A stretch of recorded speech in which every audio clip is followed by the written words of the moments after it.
Hello, everybody. Welcome to the First 100 podcast. This is where we explore the journey of entrepreneurs, business owners, agency leaders, and so many more people as they share with us the strategies, the challenges, and the triumphs that have led them to secure those first 100 customers. I'm very excited because today we have a very special guest, Isaac Morey. Hi, Isaac. How are you doing? Hi, Daniela. I'm doing great. How about you? I'm doing great. Very excited to have you on the show. For anybody that doesn't know who you are, what you do, what you're all about, can you tell us a little bit about yourself? Yeah, so my name's Isaac Morey, and I am a co founder and the CEO of Content Cucumber. We are a writing and digital marketing team. Um, we basically help companies tell their story online with blogs and emails and web copy and everything of that sort.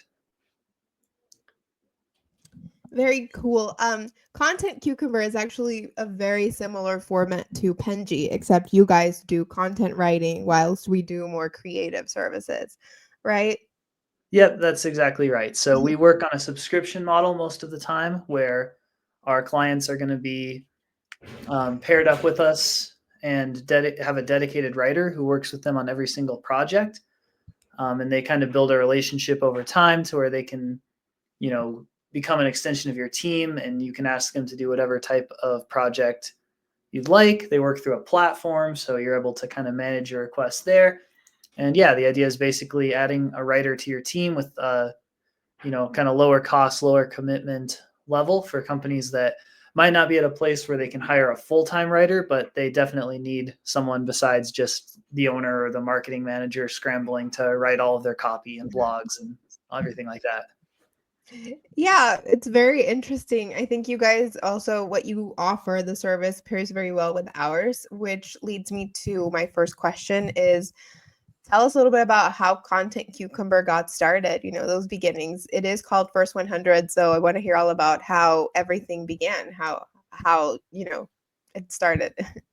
Yeah, so I initially got into the content business when I was in college as a freelance writer myself. So I was doing an English major and tired of working at whatever coffee shops or stuff like that. It's fun, but didn't really tie into like my interests and what I was doing as I was going through college. So I decided to look for writing jobs, and I really had no idea what that would entail.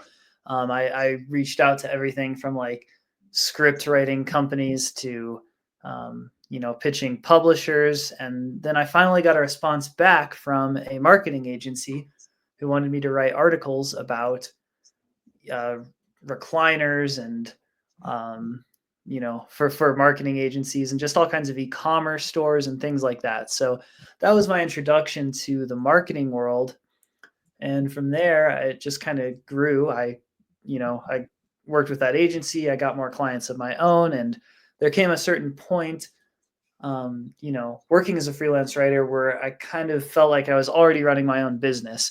And so the idea, and really as a freelancer, you are, I mean, you're managing not only the work you do, but your relationships with clients and billing and taxes and, all that kind of stuff. So I think one thing kind of naturally led to the other. And I just thought, I think I could do this myself, and I think I could help lead other writers and teach them what I've shown, show them what I've learned basically. And so yeah, at that point I ended up teaming up with a couple of friends, my brother Sam, and then also my good friends from college, Chris and Sarah. And we all had kind of different backgrounds. Sam was learning to be a software developer. Chris and Sarah were in e-commerce, and so they had this whole other perspective of uh, you know kind of the client side thing. And I had actually written for their business as a freelancer before we ever teamed up. So yeah, we all put our heads together and started building a company and turning kind of these freelancing relationships into something bigger and better. And that's where Content Cucumber started. So that's all before the first one. Basically, that's just how the idea, you know, kind of took root and grew. But that's the beginning of our story. And I've like another question that's kind of just a personal one, I guess. How did the name Content Cucumber come about? Because I mean, it sounds kind of whimsical, but it rolls off your tongue really easily. Oh yeah, well, thank you. So we actually got inspiration from another company out there. I think it might be a bit of a Penji competitor. It's Design Pickle, and so Okay, they do graphic design on a subscription basis. So this kind of model has become really popular in the last few years. And so Chris was using Design Pickle as a client, and kind of wished that something similar existed for content. And so that kind of gave us the idea of the model in and of itself to run kind of content writing on a subscription basis and have the dedicated writer and all of that stuff. And from there, we wanted to pay homage to the company that gave us our inspiration, and at the same time give people who might be familiar with them kind of an idea right off the bat of what we did and how our service worked.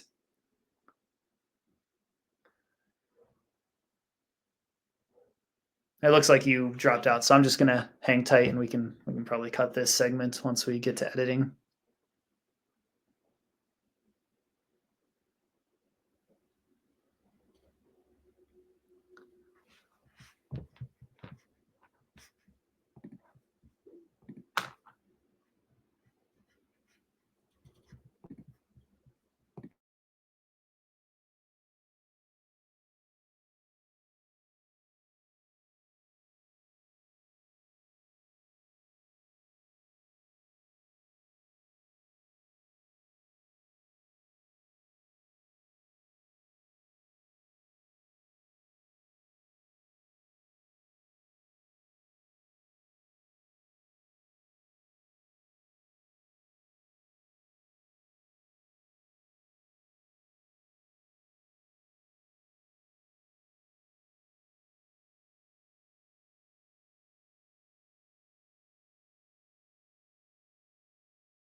Hi, can you hear me?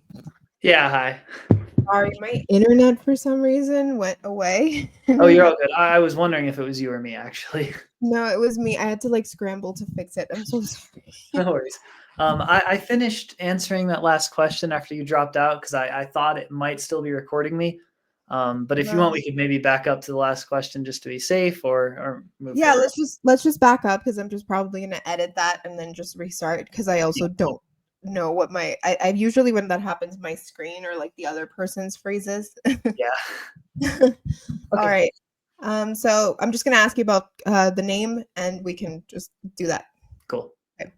Yeah. So what inspired you to have the name Content Cucumber? It's a very whimsical name, but at the same time it rolls really easily off your tongue.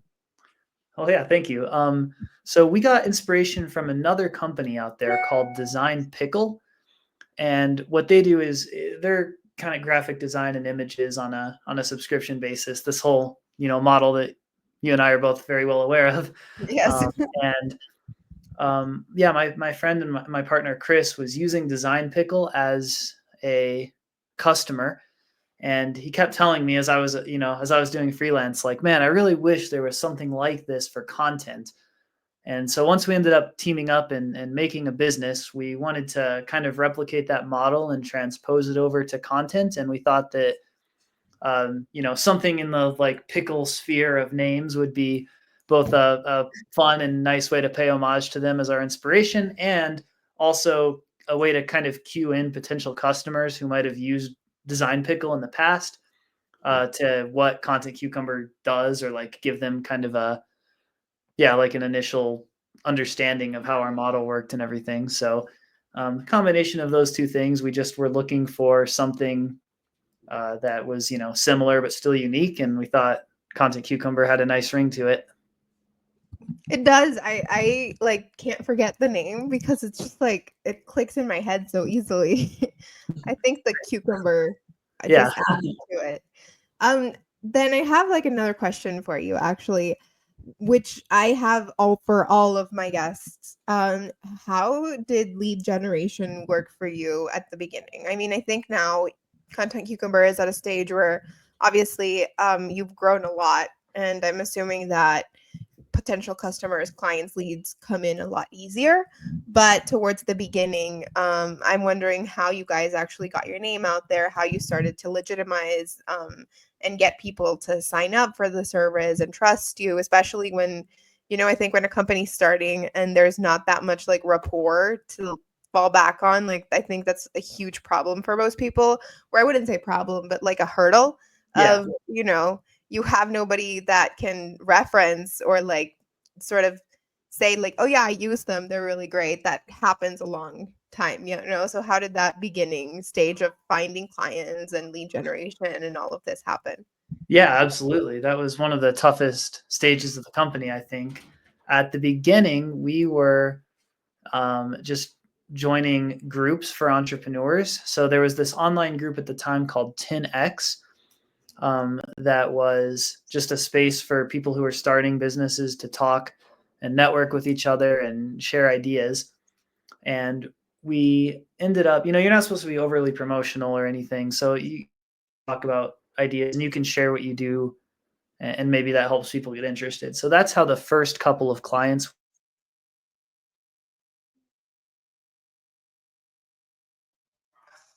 And there came a point where we'd done a really good job for a couple of those clients, and one of them did make a post saying like, Content Cucumber has been so awesome and helpful for us, just want to give them a big shout out. And then that generated a bunch of additional.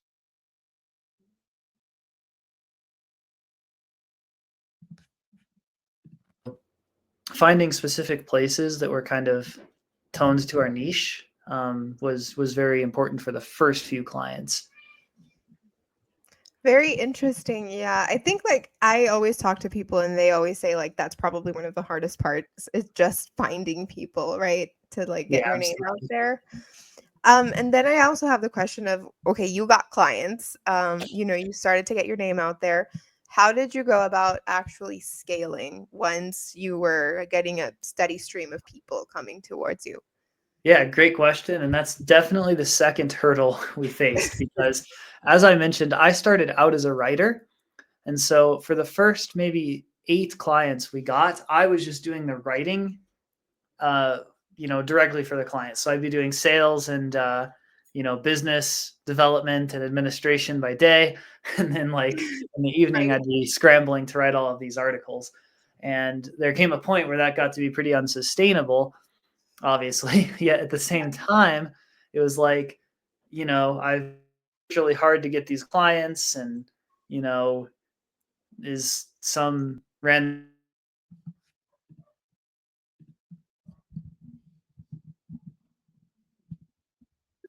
a good writer to begin with. So like the whole concept of becoming the management, or becoming an editor at least instead of a writer, was a bit daunting.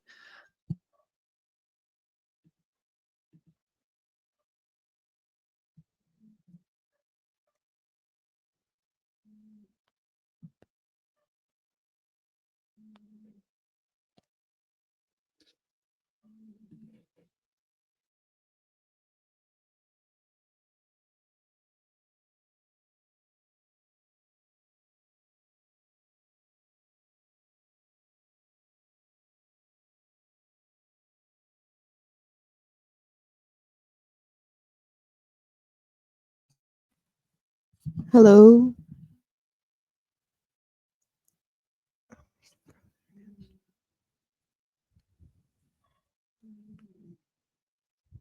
Hello, hello.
Hi, I'm back.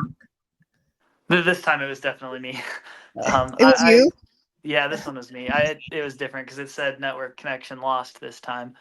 I went Oh, ahead and switched to mobile. Hopefully my camera doesn't look too different, but this way I'm on data. So me too. as No, long I as actually now to data because I was like, oh my god, not again. yeah, Yeah. So I think it should be better because actually when you were talking before, you kept like you would freeze and then you would come back. So I had no idea if you were done or not, and I was just trying to right. like Yeah, no, pretend that I I could. experienced the same thing. Yeah. So well that's good. I'm still gonna have to like edit that, but I think we can just pick up from like you were talking about how you were switching to being a writer and we can just Yeah, like I'll go ahead and pick up there from the beginning and yeah. yeah. Okay, awesome. Yeah, so the second hurdle we faced was definitely scaling past our first few clients. So at the beginning, it was like, oh, if we just had a few clients, everything would be perfect. And then very quickly, once we started to get clients, we reached a point where it was difficult to keep up with them, especially because, as I mentioned, I was a writer leading into the company. And so, our first few clients were very valuable and exciting, and I wanted to do all the work myself because I knew, like this, it's my baby. I have writing experience. I'll do a good job. So it was daunting to start hiring other writers to do the work, for us, and to essentially graduate from being a writer to being an editor. And there just came a point where we had no other choice, though, because it was too many clients to finish in the time that we had, allocated each day. So we put up a call to find writers on Indeed. And once again, I think owning a business is just a constant stream of troubleshooting and like solving one problem, which leads to the next problem, which leads to the next. And so when we put up this call to write for us, we put it up like on a Tuesday, and we checked it on Wednesday, and we had 100 applicants already. Wow. And so it was like, okay, well, we can find writers now. How do we choose from all these people? And it was, kind of challenging because by the time you're reading like the 70th resume, you kind of forget what was in the first one. So we picked our favorites. We kind of like worked together as a team and narrowed it down to a short list, and then asked those people to send us a short writing sample as a way to choose who would be our first writer. And when we got those samples, we kind of ran into the same problem where it's even if you're only dealing with like 7 or 8 samples, it's still a little bit hard to be finishing the eighth and then say, okay, which out of all of these is the best? And to say that in an objective way and to not be giving like, you know, maybe the eighth one is clear in your mind. And so you're more inclined to choose them or less inclined to choose them or what have you. So we started developing this rubric and we still use an evolution of it to this day where we evaluate articles across a variety of different factors that we decided makes for good business writing. So we have things like SEO, things like how engaging it is, things like research accuracy and depth of the research, and so on and so on. And we give each of those factors a score from F being the worst to A being awesome, and then we have kind of an algorithm to add them all up and give each writer a grade, and then we try to basically we just made this rule that you have to get an A, and then we'll select you, and we do further training and I think the industry is always evolving, so there's new stuff you have to learn. But um, with so many writers to choose from, and also the breadth of different clients that we serve, we really try to start with very good writers from the beginning and choose A's, and then help them kind of get up to speed on everything that we've learned and that we continue to learn as a marketing and content company. So that was the evolution from having a few clients that we were just doing the writing ourselves to suddenly growing into more of like a legit business where we had writers doing the work and we were hiring and training and managing them. And that's where I would say my role in the company kind of stepped up from being a writer to being an editor. Oh yeah, definitely. Actually, I have a question that's very like it's at the back of my mind when it Hmm. comes to Content Cucumber, which is you said that, like there's a lot of changes that are happening in the industry, right? I think right now we see that AI is all the rage. At least for Penji, we've definitely felt the effects of that because, like before, it was like graphic designers were the ones that were doing it all themselves. And now there's a lot more of a need for integration with AI powered designers or like AI sort of coming into the mix when it comes to graphic design. And I know that it's also happened for content creation and content writing. How has that affected your company and how have you guys worked around it? Because like right now, you can just like ask ChatGPT, like write me a story and it will do that. Yeah, absolutely.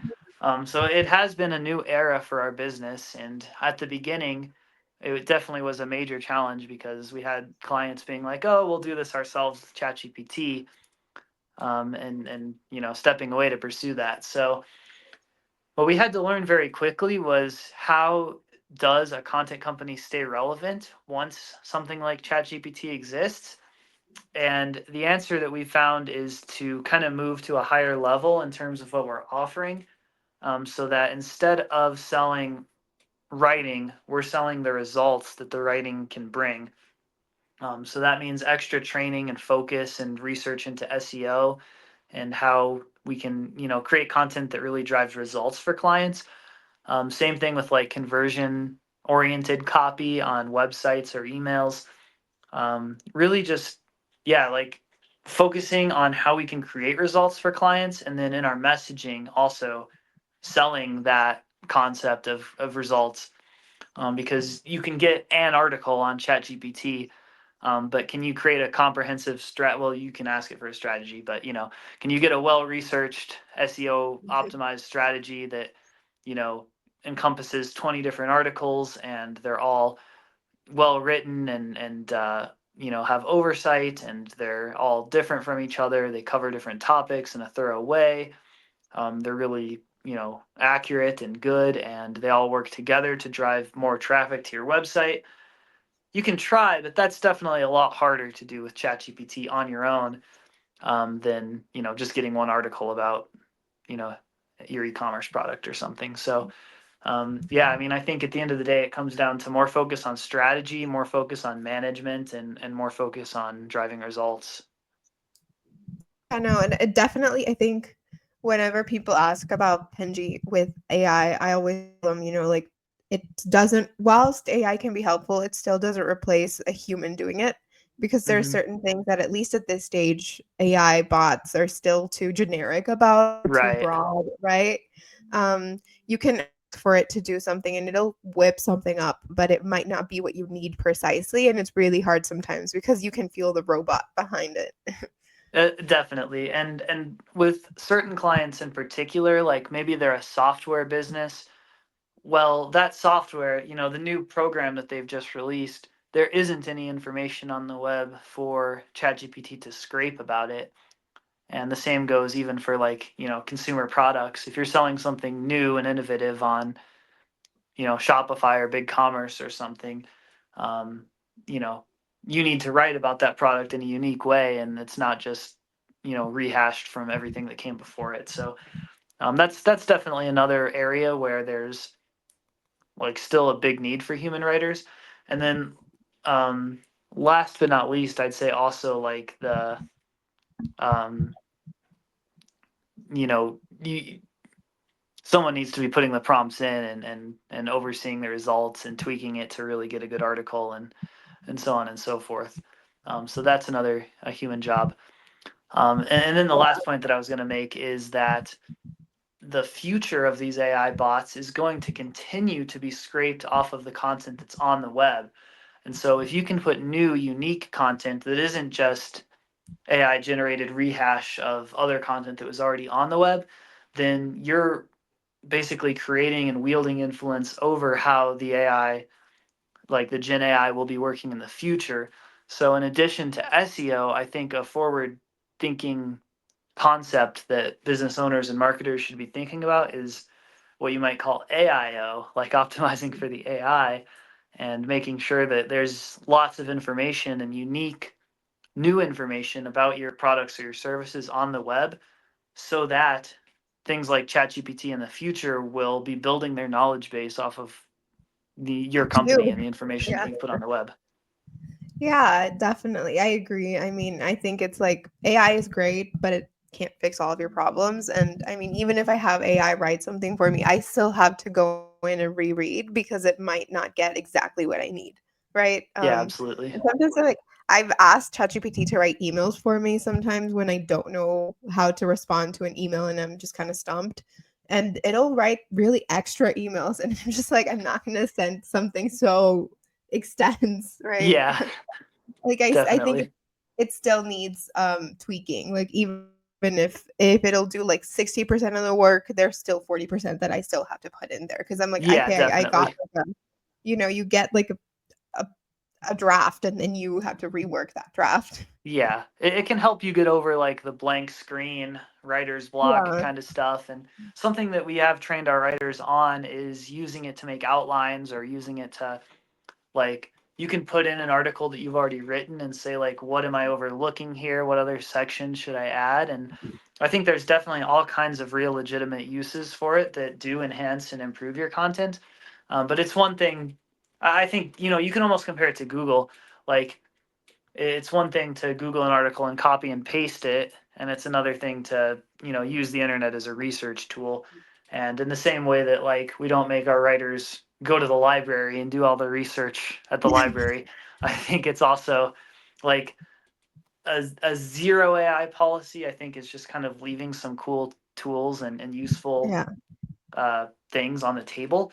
But at the same time, like you said, it's very far from perfect. And I've seen exactly the thing you're talking about, where you put in, you might say like, "Oh, I can't make it on Tuesday," and then the like that's all you need to say. But then Yeah. ChatGPT might say like, "Well, I understand that you're like it goes Yeah. beyond being polite to just being so wordy and redundant that it's like you almost lose the point." So Yeah, it's like too yeah, much. I'm just like, okay, stop. You've embellished yeah, this too much. Yeah.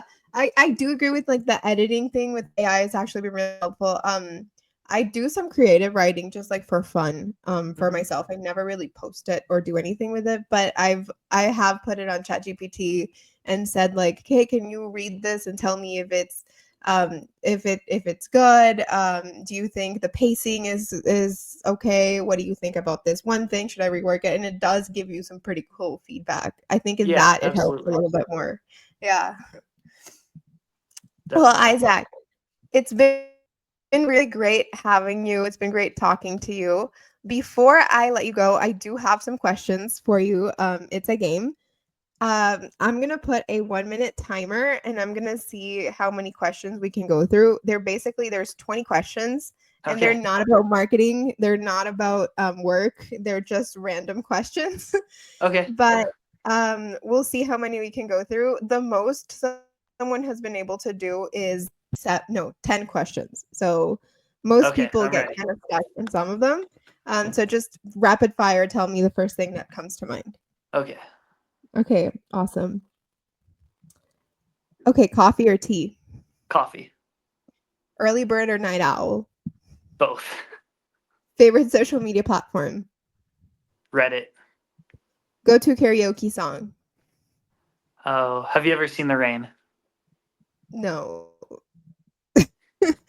um, books or podcasts? Oh, podcasts. I wish I was a book reader. I mean, I One am, word but that not as much since one word smartphones and that whatnot. describes you. Oh, I don't know. It's a lot of pressure. Creative. Dream vacation destination? Oh,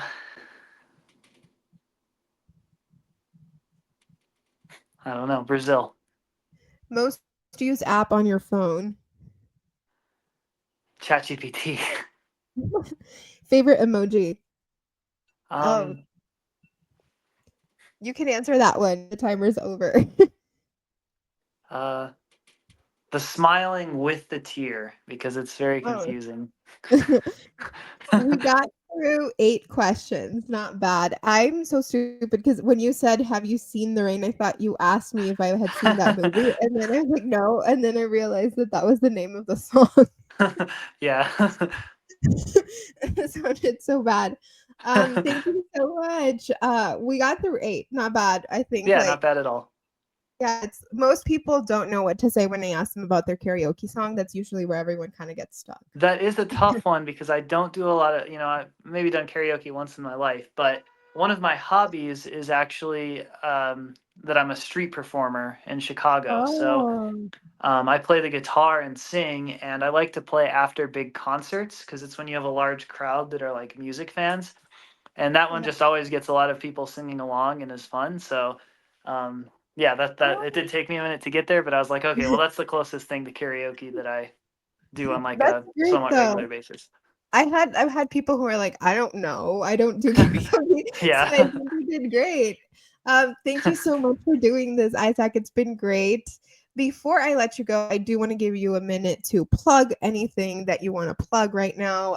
If you want to tell anybody that wants to go to Content Cucumber, you want to direct them anywhere, floor is yours. Yeah, so I will actually put up a special page for this podcast. It'll be get.contentcucumber.com/Penji. And there we'll have just a quick like overview of some of the different products that we have, from blog writing to creating pillar pages to web copy. And if you're interested at all in what we do, you can go there to get a quick overview that kind of ties into what we talked about today. And it will also have a special offer for anyone who has seen this podcast and stuck around to this point. So hope to see Awesome. you there on that page. I will be adding it. I will be adding all of those links just so that people can go ahead and find it and go towards you. Everybody, it's been great having you, Isaac, and I will see you on the next episode.